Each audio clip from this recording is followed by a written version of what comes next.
Bonjour, je suis heureux de vous retrouver pour cette nouvelle vidéo dans la traversée. J'espère que vous allez bien et que vous tenez bon. Hier matin en me levant, mon voisin de balcon m'a interpellé et m'a dit « Mon père, ça ne marche pas dans la traversée ce matin, le bateau est resté coincé au port. » La vidéo c'était celle d'hier, il m'a dit. Alors je lui ai dit « J'étais surpris, je lui ai dit « Mais vous faites la traversée ?» Il m'a dit « Oui, mais je suis agnostique et procrastinateur. Et donc je ne suis pas trop d'accord avec la vidéo, mais tous les matins je regarde. » Et il m'a dit « Je dois être le seul agnostique de toute la traversée. » Alors je lui ai dit « Je ne sais pas si vous êtes le seul, mais en tout cas je suis heureux de vous connaître. » Et puis comme on ne s'était jamais parlé, on a un peu fait connaissance. Et du coup c'est comme ça que j'ai découvert mon voisin Patrick qui habite en face de chez moi.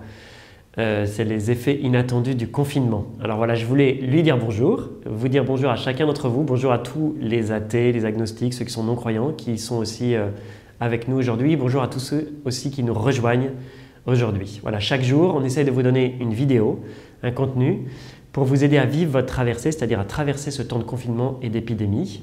Et aujourd'hui, la question c'est comment passer du stress à la paix de Dieu. Comment passer du stress qu'on peut vivre à cause du confinement, de l'épidémie, à la paix que Dieu veut nous donner.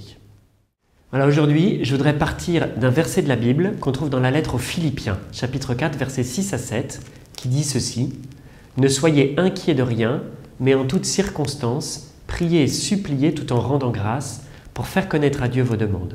Et la paix de Dieu, qui dépasse tout ce qu'on peut concevoir, gardera vos pensées et vos cœurs dans le Christ Jésus. » Là, je vous le relis parce qu'il est un peu long.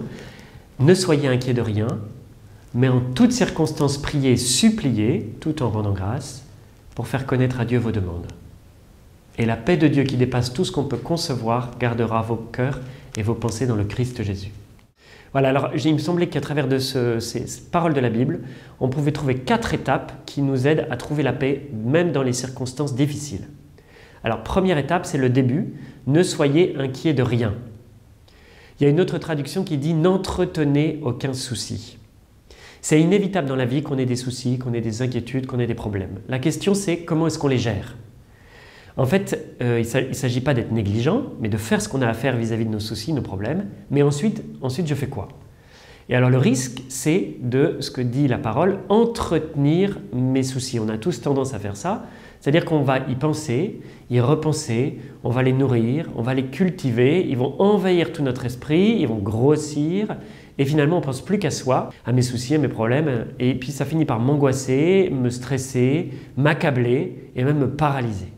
Et donc l'Écriture, la Bible, nous propose une autre méthode, c'est prier et supplier pour faire connaître à Dieu vos demandes.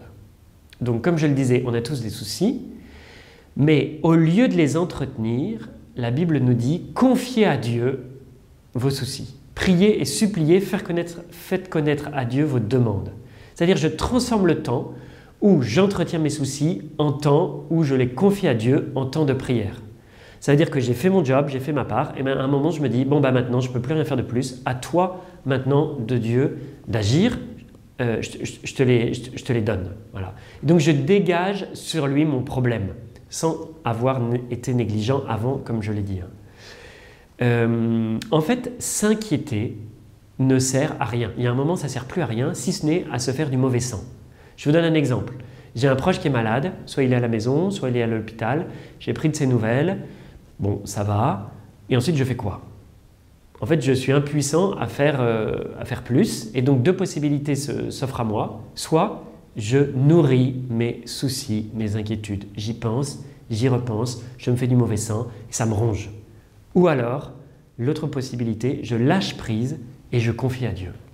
En lui disant, écoute, là, franchement, je ne peux pas faire plus. Je ne peux plus que me confier à toi. S'inquiéter pour des choses sur lesquelles je n'ai pas prise est le meilleur moyen de déprimer. Voilà.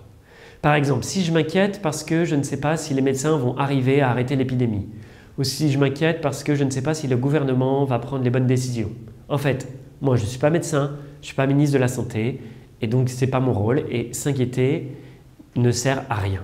Par contre, je peux carrément prier, supplier Dieu en lui disant « Viens aider les médecins, donne-leur la force, viens guider ceux qui doivent décider, les ministres, le gouvernement, pour qu'ils prennent les bonnes décisions qui nous aident, nous. » Voilà. Donc, je reprends, n'entretenez pas les soucis. Deuxièmement, priez, suppliez pour faire connaître à Dieu vos demandes. 3, tout en rendant grâce, tout en étant dans la gratitude, dans l'attitude de remerciement. Là, c'est le pas de la foi, c'est croire que Dieu va agir. Si vous êtes croyant, vous vous appuyez sur votre expérience pour faire ce pas. C'est-à-dire, je me dis, je sais que Dieu a déjà agi pour moi, je sais qu'il prend soin de moi, je sais qu'il peut agir, du coup, je lui fais confiance. Si vous n'êtes pas croyant, c'est carrément plus difficile. C'est le saut dans le vide. Voilà, vous êtes un peu obligé de vous lancer à l'eau, sans sécurité, et faire un pas dans la confiance. Moi, ce que je vous propose, c'est d'essayer. C'est-à-dire que si vous avez des soucis, des problèmes, vous faites ce que vous avez à faire, et ensuite, quand vous ne pouvez plus rien faire de plus, en fait, vous confiez à Dieu vos problèmes. Et vous faites ce choix de lâcher prise, de confier à Dieu plutôt que d'entretenir vos soucis. Et la 4e étape, et la paix de Dieu qui dépasse tout ce qu'on peut concevoir gardera vos cœurs et vos pensées dans le Christ Jésus. Ça, c'est la partie la plus belle, c'est magnifique. C'est la paix de Dieu qui dépasse tout et qui vient dans nos cœurs. Non seulement elle vient dans nos cœurs, mais elle garde nos cœurs comme une protection, nos cœurs et nos pensées proches de Jésus. Et du coup, c'est comme une protection contre les soucis et les angoisses. La paix, c'est le signe le plus fort et le plus certain de la présence de Dieu. Au contraire, l'agitation, l'inquiétude, c'est le signe qu'on est loin de Dieu. Voilà. Saint Augustin, qui est un très grand penseur du IVe siècle, qui a été évêque, il a écrit cette phrase « Tu nous as fait pour toi, Seigneur, et notre cœur est sans repos tant qu'il ne repose en toi. » En fait, dans la version originale qui est en latin, il fait un jeu de mots entre « tu nous as fait pour toi » et « notre cœur est sans repos, notre cœur est inquiet tant qu'il ne repose en toi, tant qu'il n'est pas dans la quiétude auprès de toi. » Donc c'est exactement le même thème. En fait, le vrai repos, la vraie paix, on peut la trouver quand on s'approche de Dieu. Voilà.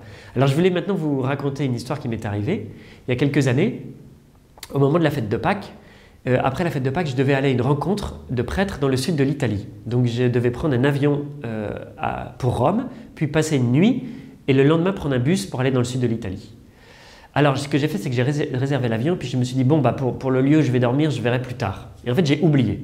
Et 4 jours avant le départ, je me suis rendu compte que je n'avais pas prévu comment passer cette nuit à Rome. Et j'avais toutes les fêtes de Pâques devant moi à célébrer en paroisse, donc qui sont quelque chose qui est vraiment gros et qui demande énormément d'organisation et de temps. Et je me suis dit, en fait, je n'ai pas le temps de régler ce problème de logement. Et donc, je me suis dit, soit je m'inquiète et je me panique, soit je confie à Dieu ce problème. Et je lui dis, écoute, je m'occupe de tes affaires, je m'occupe de mes célébrations dans ma paroisse, je m'occupe des gens de ma paroisse, et toi, tu t'occupes des miennes, tu me trouves une solution pour cette nuit. Et c'est ce que j'ai fait. Et j'ai laissé tomber cette histoire de nuit, j'ai célébré les fêtes de Pâques, et puis j'ai pris l'avion, et dans l'avion je me suis dit, mais en fait, comment je vais faire pour passer ma nuit à Rome maintenant? Qu'est-ce que je fais? Et donc j'étais dans l'avion, j'étais en train de m'inquiéter, et dans mon cœur, j'ai eu l'intuition, Dieu m'a dit, parle à tes voisins qui sont à côté de toi. Puis j'ai dit non, mais c'est ridicule et tout, puis c'est revenu comme insistant, si, parle à tes voisins. Et j'ai résisté, et puis tout à la fin du vol, je commençais à me dire mais où est-ce que je vais dormir? Du coup, j'aurais parlé et j'aurais dit cette phrase assez stupide quand on est dans un avion pour Rome. J'ai dit alors vous allez à Rome? Ils m'ont dit bah oui, on va visiter, voilà, on va faire du tourisme, on va visiter. Ils m'ont dit et vous? Et moi j'ai dit bah en fait je passe juste par Rome parce que je vais plus dans le sud de l'Italie. Ce soir, je ne sais pas où je vais dormir, je crois que je vais dormir dans l'aéroport parce que j'ai rien prévu. Et puis demain je partirai, je prendrai mon bus et je partirai là où je dois aller. Et alors ils m'ont dit ah mais non mais vous pouvez pas dormir dans l'aéroport et tout. J'ai dit bah en fait j'ai rien prévu du coup voilà. Et puis en fait c'était le départ, enfin c'était le débarquement de l'avion. Du coup on s'est séparés. Et alors ce qui s'est passé, donc je les ai perdus de vue, mais ce qui s'est passé c'est qu'ils sont revenus me trouver à l'endroit où on prenait les bagages. Et ils ont dit écoutez on voudrait vous faire un cadeau.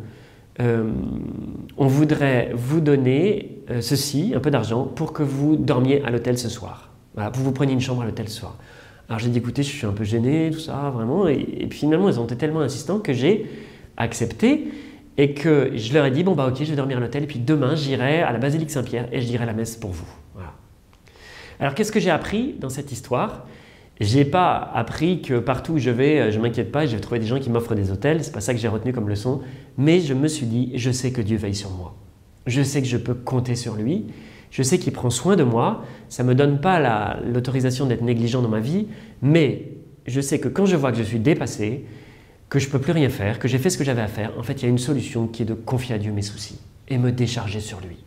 Et prier et supplier pour qu'il agisse lui, parce que par moi-même, je suis arrivé au bout de ce que je pouvais faire.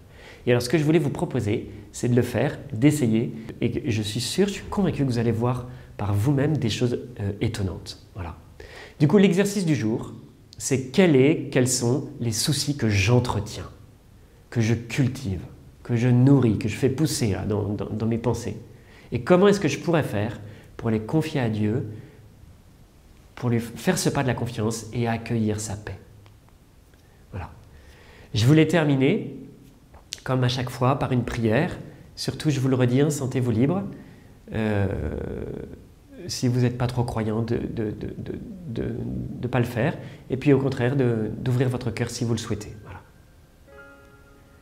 Ben, Jésus, je voudrais te prier avec tous ceux qui m'écoutent, pour tous les malades. Tous ceux qui sont malades de cette épidémie, tous les autres aussi. Tous ceux qui les soignent, les médecins, les personnels soignants.